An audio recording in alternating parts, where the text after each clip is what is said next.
अल्लाह को किसने बनाया? कितने भी पीछे जाएंगे आप, मिलियन बिलियन ट्रिलियन जिलियन चले जाएं, वो टाइम है। उस टाइम को बनाने वाला अल्लाह है। तो जो बनाने वाला है टाइम का, वो कभी टाइम में नहीं होगा, बल्कि टाइम के बाहर होगा। और जो टाइम के बाहर होगा, आप उसको टाइम से जज नहीं कर सकते।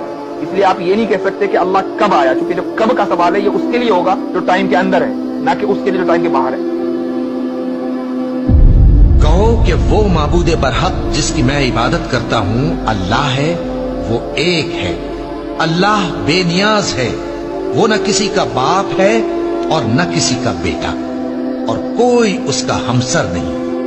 अल्लाह वो माबूदे बरहक है कि उसके सिवा कोई इबादत के लायक नहीं। जिंदा है, सबको थामने वाला, उसे न ऊंघ आती है न नींद। जो कुछ आसमानों में और जो कुछ जमीन में है सब उसी का है।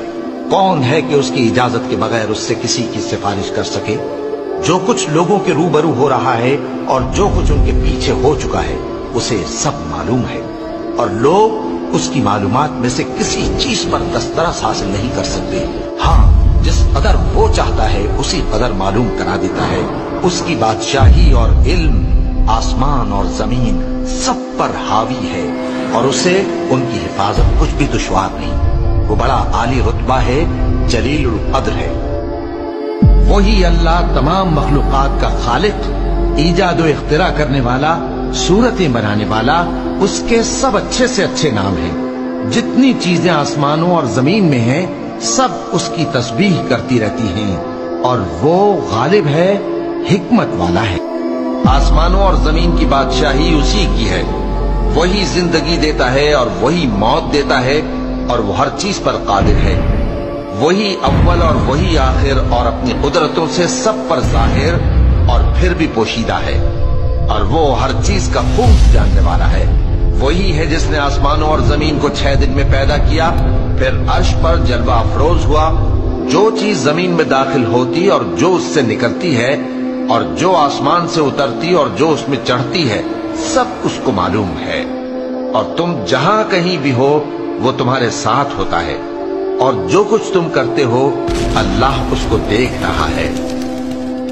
आसमान और जमीन में जितने लोग हैं सब उसी से मांगते हैं। वो हर रोज किसी न किसी काम में होता है।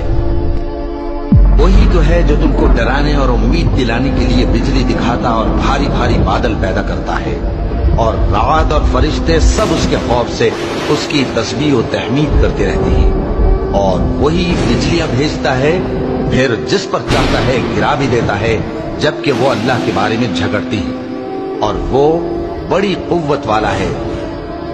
अल्लाह ने निहायत अच्छी बातें नाजिल फरमाई हैं, यानी किताब जिसकी आयतें बाहम मिलती जुलती हैं और दोहराई जाती हैं। जो लोग अपने परवरदिगार से डरते हैं उनके बदन के रोंगटे उसे सुनकर खड़े हो जाते हैं, फिर उनकी खालें नर्म हो जाती हैं और दिल भी नर्म होकर अल्लाह की याद की तरफ मुतवज्जे हो जाते हैं। यही अल्लाह की हिदायत है।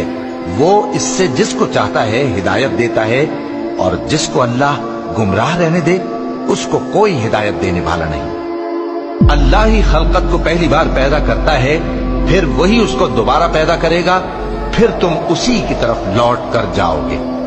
जो मखलूक जमीन पर है सबको फना होना है, और तुम्हारे परवरदिगार ही की जात जो साहिब जलाल व करम है बाकी रहे।